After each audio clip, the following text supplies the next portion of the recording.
وَلَئِنْ اور اگر اذقنا الانسان منا رحمتن اور اگر ہم ہماری طرف سے انسان کو رحمت پہنچائیں، صحت ملے، تندرستی ملے، روزگار ملے، عزت و شہرت ملے، مال دولت ملے، اولاد کی نعمت ملے، دنیاوی خوشیاں ملیں، ثم پھر نزعناها منہ ہم وہ نعمتیں اس سے لے لیں، انہ لیئوس کفور بے شک اس وقت انسان مایوس ہو جاتا ہے، اللہ کی رحمت سے مایوس ہو جاتا ہے، اور وہ خیال کرتا ہے کہ اب یہ حالات جو بگڑ گئے اب دوبارہ سدھریں گے نہیں۔ کفور ناشکرا بن جاتا ہے، یعنی پچھلی نعمتوں پر تو شکر ادا نہیں کیا، اب مصیبت میں شکوہ و شکایات کرتا ہے اور اللہ کی ناشکری کرتا ہے۔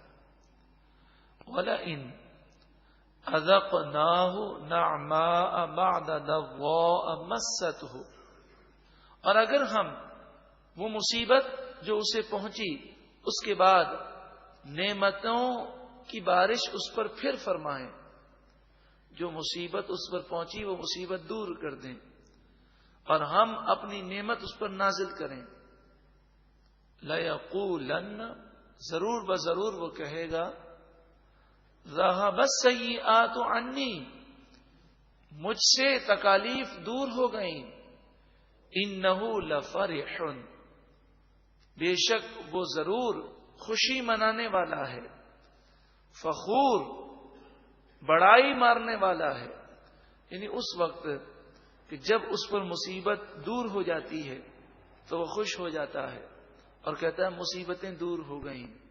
اب اپنی بڑائی کرتا ہے کہ میں نے یہ کیا، میں نے وہ کیا، میں کرتا ہے، اپنی مصیبت دور ہونے کی خوشی مناتا ہے، اس خوشی میں اللہ کا شکر ادا کرنا بھول جاتا ہے اور مزید گناہوں میں پڑ جاتا ہے۔ اکثر یہ دیکھا گیا ہے کہ مصیبت آئے تو لوگ روتے بھی ہیں، دعا بھی کرتے ہیں، کچھ اللہ کا ذکر بھی کرتے ہیں، جب مصیبت دور ہو جاتی ہے اور نعمتوں کی بارشیں ہوتی ہیں تو وہ اپنے پرانے وقت کو بھول جاتے ہیں اور خوب گناہ کرتے ہیں۔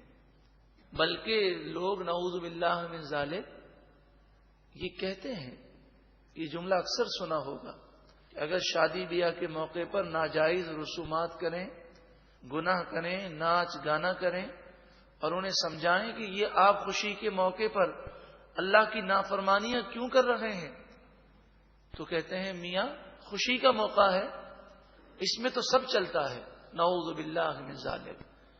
حالانکہ خوشی کے موقع پر اگر اللہ کی فرما برداری کی جائے تو خوشیاں دائمی ہو جاتی ہیں، وہ پائیدار ہو جاتی ہیں۔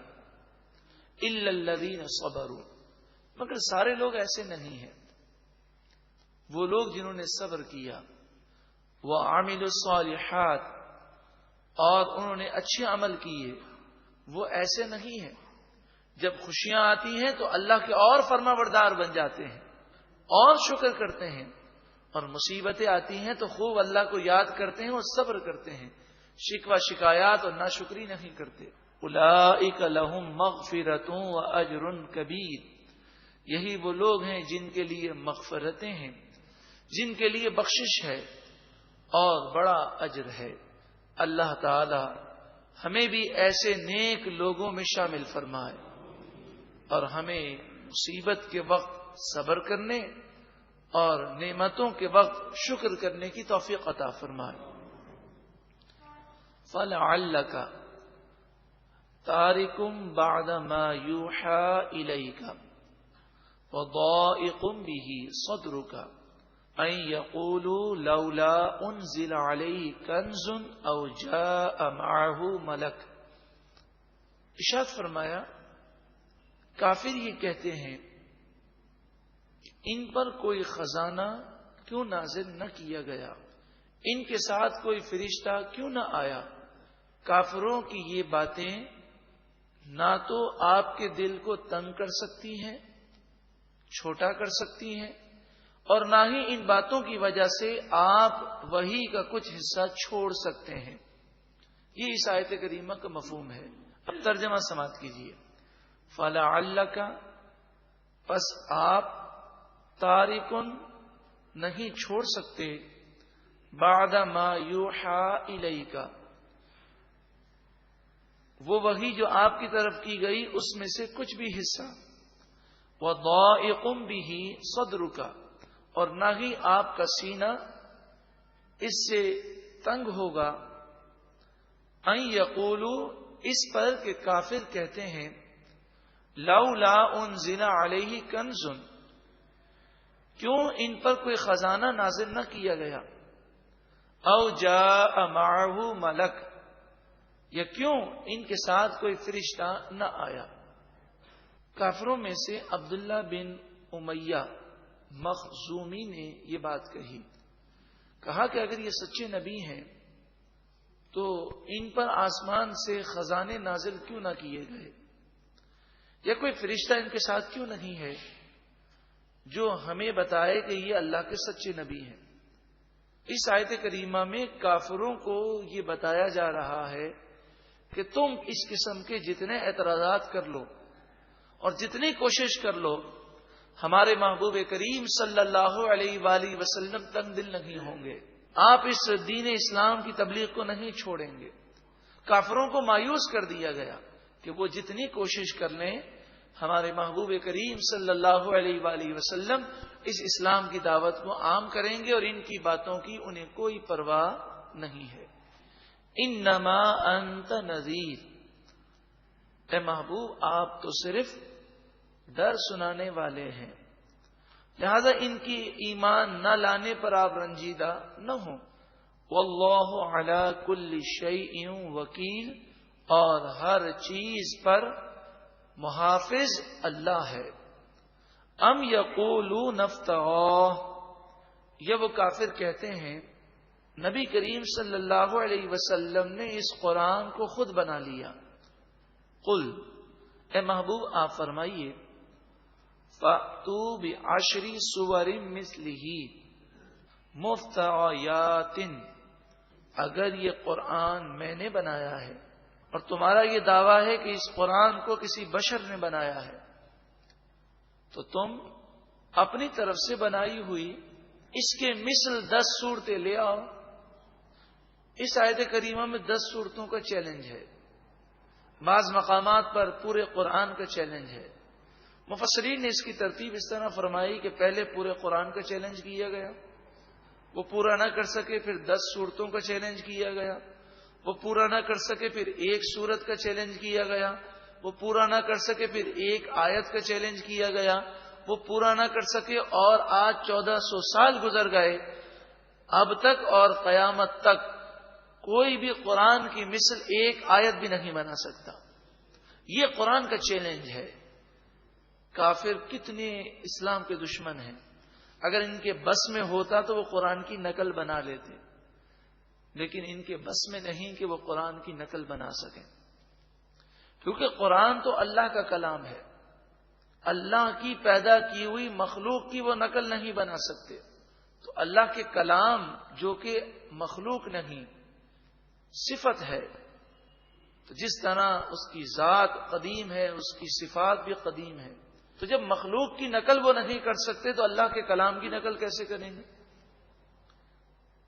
آپ بتائیے, کوئی بڑے سے بڑا جہاز بنا سکتا ہے لیکن مکھی کو آج تک کسی سائنسدان نے پیدا نہیں کیا, کسی نے مچھر نہیں بنایا, کسی نے انسان نہیں بنایا. روبوٹ بنانے کی کوشش کی, وہ انسان سے انہوں نے استفادہ کر کے کہا کہ ایسا روبوٹ بن جائے کہ جو انسان کی طرح عمل کرے, لیکن وہاں پر بھی وہ عاجز آ جاتے ہیں کہ روبوٹ وہی کرتا ہے جو اس کے کمپیوٹر میں فٹ کیا جاتا ہے. تو وہ تو عاجز ہوا, اس کے اندر انسان کی طرح عقل پیدا نہیں کی جا سکتی. تو انسان اور مخلوق کو وہ نہیں بنا سکتے, تو اللہ کے کلام کی نقل کیسے کریں گے؟ وَادْعُوا مَنِ اسْتَطَعْتُم مِّن دُونِ اللَّهِ بلاؤ اللہ کے علاوہ جسے تم بلا سکو اسے بلاؤ. ساری مخلوق جمع ہو جائے اور تم فصیح و بلیغ ہو, عربی جانتے بھی ہو, تو سارے مل کر ایک کلام کی 10 صورتیں تم بنا کے دکھاؤ، ان کنتم صادقین، اگر تم اپنے دعوے میں سچے ہو۔ فَإِن لَّمْ يَسْتَجِيبُوا لَكُمْ، پھر اگر وہ تمہیں جواب نہ دے سکیں، 10 صورتیں نہ بنا سکیں، فَاعْلَمُوا، پس تم جان لو اے مسلمانوں، انما انزل بعلم اللہ، یہ کلام اللہ کے علم کے ساتھ نازل کیا گیا، یہ اللہ کا کلام ہے۔ وَأَن لَّا إِلَٰهَ إِلَّا هُوَ، اور یہ بھی جان لو کہ اللہ کے سوا کوئی سچا معبود نہیں، وہی سچا معبود ہے۔ فَهَلْ أَنْتُمْ مُسْلِمُونَ، کیا اب تم مانتے ہو؟ یعنی اے مسلمانوں، اب تم اسلام پر مزید مضبوط ہو جاؤ۔ من کان یرید الحیات الدنیا، انسان کفر کی طرف کیوں جاتا ہے، گناہ کیوں کرتا ہے؟ دنیا کی وجہ سے۔ من کان یرید الحیات الدنیا، اور جو کوئی دنیا کی زندگی چاہے، وزینتہا، اور دنیا کی زینتیں چاہے، اسی کے لیے کوشش کرے، نوفی الیہم اعمالہم فیہا، تو اس کی اعمال کا بدلہ ہم دنیا میں دے دیتے ہیں۔ دنیا میں کوشش کی، کوشش کا نتیجہ مل گیا، مال کے لیے کوشش کی تو مال مل گیا، ڈگریوں کے لیے کوشش کی تو ڈگریاں مل گئیں، دنیا کے اندر اسے اس کی کوشش کا صلہ مل جاتا ہے۔ وَهُمْ فِيهَا لَا يُبْخَسُونَ، اور وہ اس دنیا میں محروم نہیں کیے جاتے۔ اولئک الذین لیس لہم فی الآخرۃ الا النار، اور ایسے لوگوں کے لیے آخرت میں صرف اور صرف جہنم کی آگ ہے۔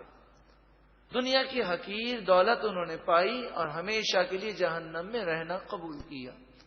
مسلمان ایسا نہیں ہے، مسلمان کہتا ہے ربنا آتنا فی الدنیا حسنہ وفی الآخرۃ حسنہ، اے پروردگار دنیا میں بھی بھلائی دے اور آخرت میں بھی بھلائی دے۔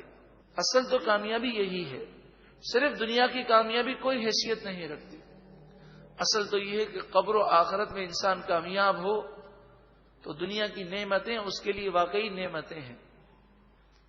وَحَبِطَ مَا صَنَعُوا فِيهَا، اور جو اعمال انہوں نے دنیا میں کیے وہ برباد ہو گئے۔ وَبَاطِلٌ مَا كَانُوا يَعْمَلُونَ، اور جو وہ عمل کیا کرتے تھے وہ باطل ہو گئے۔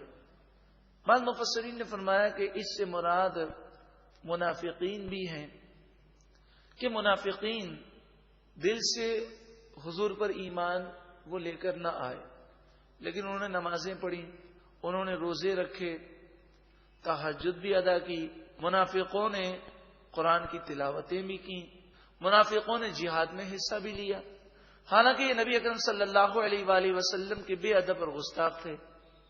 تو فرمایا کہ یہ جو نیکی کرتے ہیں اس نیکی کا صلہ انہیں دنیا میں دے دیا جائے گا، اور آخرت میں قبر میں انہیں کوئی صلہ نہیں ملے گا، چونکہ یہ حضور پر دل سے ایمان لے کر نہ آئے۔ اسی طرح بعض مفسرین نے یہ بھی فرمایا کہ جو کافر نیکیاں کرتے ہیں، بظاہر اچھے کام کرتے ہیں، بظاہر نیکیاں کرتے ہیں، مثلا کسی غریب کی مدد کرتے ہیں، ہسپتال بناتے ہیں، مریضوں کا مفت علاج کرتے ہیں، اسی طرح زلزلے میں، سیلاب میں، طوفانوں میں مدد کرتے ہیں، تو وہ جو بظاہر غریبوں سے ہمدردی کرتے ہیں، کنویں کھدواتے ہیں، ٹیوب ویل لگوا دیتے ہیں، تو جو عیسائی، یہودی یا دیگر کافر یہ کام کرتے ہیں، چونکہ آخرت میں تو انہیں صلہ ملنا ہی نہیں ہے، تو لہذا اس نیکی جو بظاہر نیکی ہے، شرعی طور پر نیکی نہیں، کیونکہ نیکی ہوتی ہے ایمان کے بعد، جب ایمان ہی نہیں تو نیکی کوئی قابل قبول نہیں، لیکن بظاہر جو انہوں نے اچھے کام کیے اس کا صلہ دنیا میں دے دیا جاتا ہے۔ اسی لیے بزرگان دین اس طرح دعا کیا کرتے، اے پروردگار ہماری نیکیوں کا صلہ سارا دنیا ہی میں نہ عطا فرما، بلکہ ہمیں نیکیوں کا صلہ آخرت میں عطا فرما۔ تو وہ ڈرتے تھے کہیں ایسا نہ ہو کہ ہم جو اچھے کام کرتے ہیں اس کا صلہ دنیا میں مل جائے اور مرتے وقت ہمارا ایمان لے لیا جائے، گناہوں کی وجہ سے ایمان سلب ہو جائے۔ اللہ تبارک و تعالی ہمیں ایسی تباہی اور بربادی سے محفوظ فرمائے۔ دنیا کی مذمت کی گئی، اللہ تعالی ہمیں بھی دنیا کی لالچ سے اور دنیا کی ہوس سے محفوظ فرمائے اور دنیا کی خاطر گناہ کرنے سے ہم سب کو محفوظ فرمائے۔ افمن کان علی بینۃ من ربہ، کیا جو شخص اپنے رب کی طرف سے روشن دلیل پر قائم اور دائم ہو، وہ یتلوہ شاہد منہ، اور اللہ کی طرف سے آنے والا گواہ اس کے پیچھے آئے، یعنی قرآن مجید فرقان حمید۔ اس آیت کریمہ میں ان یہودیوں ان عیسائیوں کا ذکر ہے کہ جو نام نہاد یہودی عیسائی نہ تھے، بلکہ حقیقت میں توریت اور انجیل کو ماننے والے تھے اور حقیقت میں توریت اور انجیل پر ایمان رکھنے والے تھے۔ پھر جب قرآن مجید فرقان حمید آیا تو وہ اس پر بھی ایمان لائے۔ وَمِن قَبْلِهِ کتاب موسیٰ، اور اس قرآن سے پہلے موسیٰ علیہ السلام کی کتاب توریت اماما و رحمہ، وہ پیشوا اور رحمت تھی، تو اس پر وہ ایمان رکھتے تھے، اور جب قرآن آیا تو قرآن پر بھی عمل پیرا ہوئے۔ اولئک یؤمنون بہ، یہی لوگ اس قرآن پر ایمان رکھتے ہیں۔ ومن یکفر بہ من الاحزاب، اور کئی گروہ میں سے لوگ اس قرآن کا انکار کرتے ہیں۔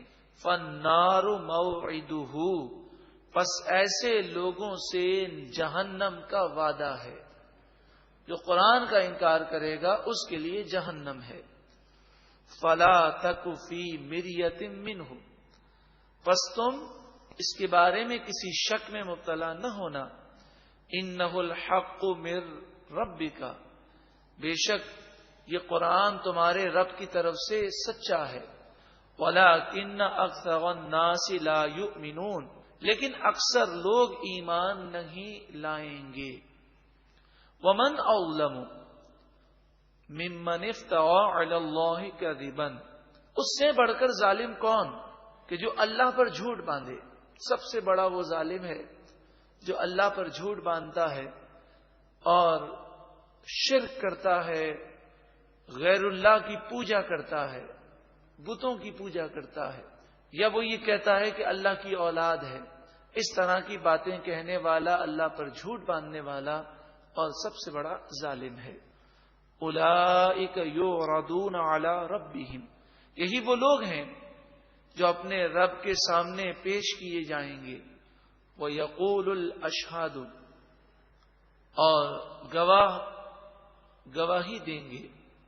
هَؤُلَاءِ الَّذِينَ كَذَبُوا عَلَى رَبِّهِمْ، یہی وہ لوگ ہیں جنہوں نے اپنے رب پر جھوٹ باندھا، اپنے رب کے بارے میں انہوں نے جھوٹ بولا۔ اس وقت محشر کے میدان میں انہیں کھڑا کیا جائے گا اور سب کے سامنے کہا جائے گا، الا سن لو، لعنت اللہ علی الظالمین، ظالموں پر اللہ کی لعنت ہو، یعنی ظالم اللہ کی رحمت سے اب ہمیشہ کے لیے دور ہیں۔ الذین، یہ وہ لوگ ہیں، یصدون عن سبیل اللہ، اللہ کے راستے سے روکتے ہیں۔ وَيَبْغُونَهَا عِوَجًا، اور دین اسلام پر چلنے والے کو وہ ٹیڑھا کرنا چاہتے ہیں، اسے بھی راہ ہدایت سے دور کرنا چاہتے ہیں۔ یہ کافر، یہ یہودی، یہ عیسائی، یہ ہندو، سب اس آیت میں داخل ہیں، خود بھی ٹیڑھے ہیں اور مسلمانوں کو بھی دین سے دور کرنا چاہتے ہیں۔ اگر ہم نے ان کی باتیں غور سے سنی، ہم نے ان کی باتوں پر اپنے کان دھرے، ہم نے ان کے کلچر، ان کے فیشن اور ان کے رسم و رواج پر چلنا شروع کیا، ہم نے انہیں خوش کرنے کی کوشش کی، تو یاد رکھیے کہ یہ خود تو دین سے دور ہیں، کافر ہیں۔ ہمیں اگر یہ کافر نہ بھی بنا سکے تو راہ ہدایت سے دور کر دیں گے، گمراہی میں ڈال دیں گے، ہمیں گناہوں میں مبتلا کر دیں گے، اور یہی ہو رہا ہے۔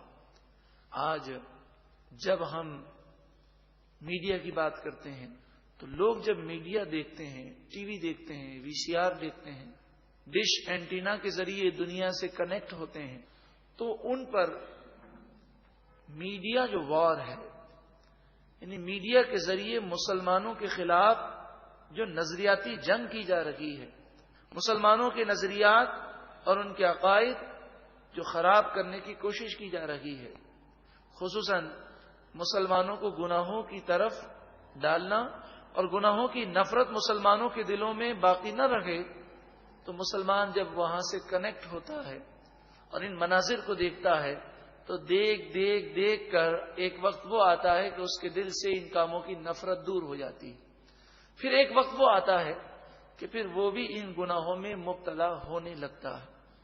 اس کی آسان سی مثال یہ ہے کہ پاکستان میں یہ تصور بھی نہ تھا کہ کوئی 15-20 سال کی لڑکی خاتون پینٹ شرٹ پہن کر گھومے اور باغیرت باپ اپنی بیٹی کو اس حالت میں دیکھ سکے اور اس کا ہارٹ فیل نہ ہو۔ یہ ممکن نہ تھا۔ اگر کوئی عورت اس طرح پہنے تو باغیرت باپ اور باغیرت بھائی اگر روک نہ سکے تو شاید اس غم میں وہ قبر میں چلا جائے۔ ایک وقت وہ تھا، تصور بھی نہ تھا۔ لیکن میڈیا پر جب 5 سال 7 سال اس موجودہ حکومت میں بڑی سازش کے ساتھ جب میڈیا کے ذریعے اس کلچر کو عام کرنے کی کوشش کی گئی، جب ٹی وی کی اسکرین پر لوگ بار بار دیکھتے رہے تو اب نعوذ باللہ من ذالک ثم نعوذ باللہ من ذالک، آج مسلمان بچیاں پینٹ شرٹ میں گھومتی ہیں اور ماں باپ کو اور بھائیوں کو شرم نہیں آتی، شرم کے مارے ان کی نگاہیں نیچی نہیں ہوتی۔ کتنے افسوس کا مقام ہے کہ ہماری مائیں اور بہنیں یا ہماری بچیاں یہودیوں اور عیسائیوں جیسا لباس، مردانہ لباس پہن کر، ان کے کلچر اور چست لباس پہن کر، نعوذ باللہ من ذالک، اگر شلوار قمیض بھی ہے تو اتنا باریک ہے، اتنا چست ہے۔ حدیث پاک میں فرمایا قرب قیامت میں عورتیں لباس پہننے کے باوجود ننگی ہوں گی۔ واقعی وہ ہو رہا ہے۔ تو پینٹ شرٹ عورت کا پہننا، توبہ توبہ استغفر اللہ۔ اور پھر لوگوں کی نادانی تو دیکھیں، کہتے ہیں یہ تو بچی ہے، ابھی تو 5 سال کی بچی ہے اس لیے پہنا دیا۔ بچی کو پہنانے والا گناہگار ہوگا۔ جو والدین اپنی بچی کو ایسا لباس پہناتے ہیں وہ گناہگار ہوں گے۔ اس کا نقصان دیکھیں جو بچی 5 سال کی بچی اس لباس کو پہنتی ہے، اب بتائیے پہنتے پہنتے جب وہ 9 سال کی ہو گئی تو اس کی عادت تو پینٹ شرٹ پہننے کی ہو گئی۔ اب اس سے باپ یہ کہے گا کہ تو پینٹ شرٹ نہ پہن تو اسے شلوار قمیض میں الجھن محسوس ہوگی، وہ اپنے آپ کو شلوار قمیض میں انفٹ محسوس کرے گا۔ تو اب باپ یہ سمجھے گا چلو 11 سال کی ہو گئی، چلو 12 سال کی ہو گئی، اب اتار دے گی۔ لیکن یہ انسانی فطرت ہے کہ گناہ آہستہ آہستہ پختہ ہو جاتے ہیں۔ اب پینٹ شرٹ کی عادت اس کی ایسی پختہ ہو جائے گی کہ 15 سال کے بعد بھی وہ شلوار قمیض میں اپنے آپ کو عجیب و غریب محسوس کرے گی اور وہ کہے گی میں انفٹ ہوں، مجھے اس میں لطف نہیں آتا۔ اب آپ بتائیے کیا کریں گے؟ کیا اسے ماریں گے؟ کیا اس پر زور جبر کریں گے؟ تو نیکی کی بنیاد بچپن سے ڈالنی چاہیے۔ تو برائی کی بنیاد بھی بچپن سے پڑتی ہے اور نیکی کی بنیاد بھی بچپن سے پڑتی ہے۔ اپنے بچوں کو، اپنی بچیوں کو سنتوں بھرے لباس پہنائیے۔ امام حسین سے محبت کرنے والے یہ سوچیں کہ امام حسین نے اپنے بچوں کو یہود و نصارہ والے لباس نہیں پہنائے، آپ نے نبی اکرم صلی اللہ علیہ وآلہ وسلم کی سنتوں کا آئینہ دار بنایا۔ اللہ تعالی ہم سب کو عمل کی توفیق عطا فرمائے۔ وَهُمْ بِالْآخِرَةِ هُمْ كَافِرُونَ، اور وہ آخرت کا انکار کرنے والے ہیں۔ أُولَئِكَ لَمْ يَكُونُوا مُعْجِزِينَ فِي الْأَرْضِ، یہی وہ لوگ ہیں جو زمین میں عاجز اللہ کو نہیں کر سکتے۔ مراد یہ کہ ابھی ڈھیل ہے، اس ڈھیل میں وہ توبہ کر لیں تو ان کے لیے بہتر ہے، اور اگر توبہ نہیں کریں گے تو یہ نہ سمجھیں کہ وہ اللہ کے عذاب سے بچ سکتے ہیں اور اللہ کی گرفت سے باہر بھاگ سکتے ہیں۔ وَمَا كَانَ لَهُم مِّن دُونِ اللَّهِ مِّنْ أَوْلِيَاءَ، اور جب اللہ کا عذاب آئے گا تو کوئی بھی اللہ کے مقابلے میں ان کا دوست نہیں ہوگا، کوئی ان کی مدد نہیں کر سکے گا۔ یضاعف لهم العذاب، ان کے لیے عذاب دگنا کیا جائے گا۔ ما كانوا يستطيعون السمع، وہ کلام کو سن نہ سکتے تھے۔ وما كانوا يبصرون، اور وہ دیکھ نہ سکتے تھے، یعنی نہ تو وہ حق کو سن کر سمجھتے تھے اور نہ ہی حق کو دیکھ کر سوچتے تھے۔ اولئک الذین خسروا انفسهم، یہی وہ لوگ ہیں جنہوں نے اپنی جانوں کو نقصان میں ڈالا۔ وضل عنہم ما كانوا یفترون، اور ان سے وہ چیزیں دور ہو گئیں جو چیزیں وہ اپنی طرف سے گڑھ لیا کرتے تھے، یعنی جو من مانی وہ کیا کرتے اور جو ان کے خیالات تھے کہ ہم کچھ بھی کر لیں، ہمیں دنیا میں بھی عیش ہے اور اگر بالفرض آخرت ہوئی تب بھی ہم عیش کریں گے، تو یہ من مانی اور من گھڑت خیالات ان کے یہیں رہ گئے۔ فیصلہ قرآن کے مطابق کل بروز قیامت کیا جائے گا کہ قرآن نے فرمایا جنہوں نے عمل اچھے کیے ان کے لیے جنت ہے اور جنہوں نے برے عمل کیے ان کے لیے جہنم ہے۔ لا جرم، یقیناً انہم فی الآخرۃ ھم الاخسرون، بے شک آخرت میں وہ ضرور نقصان اٹھانے والے ہوں گے۔ ان الذین آمنوا، بے شک وہ لوگ جو ایمان لائے، وعملوا الصالحات، اور اچھے عمل کیے، وَأَخْبَتُوا إِلَىٰ رَبِّهِمْ، اور انہوں نے اپنے آپ کو اپنے رب کی بارگاہ میں جھکا دیا۔ أُولَٰئِكَ أَصْحَابُ الْجَنَّةِ، یہی لوگ جنتی ہیں۔ ہم فیہا خالدون، وہ اس میں ہمیشہ رہیں گے۔ اب آپ دیکھیں جنت کی بشارت ہے، صرف یہاں پر ایمان کا ذکر نہیں ہے۔ ایمان لائے اور اچھے عمل کیے اور اپنے آپ کو اپنے رب کی بارگاہ میں جھکا دیا، نیک پرہیزگار ہو گئے۔ ہر عمل میں یہ دیکھ لیں کہ میرے رب کا کیا حکم ہے، میرے محبوب کریم صلی اللہ علیہ وآلہ وسلم کی چاہت کیا ہے، ان کی چاہت کو اپنی چاہت بنا لیجیے، ان کی سوچ کو اپنی سوچ بنا لیجیے، ان کی سیرت اور ان کے کردار اور ان کی سنتوں کے مطابق اپنی زندگی گزاری۔ اولئک اصحاب الجنہ، یہی لوگ جنتی ہیں۔ ہم فیہا خالدون، ہمیشہ ہمیشہ ان جنتوں میں رہیں گے۔ مثل الفریقین، دو گروہوں کا حال،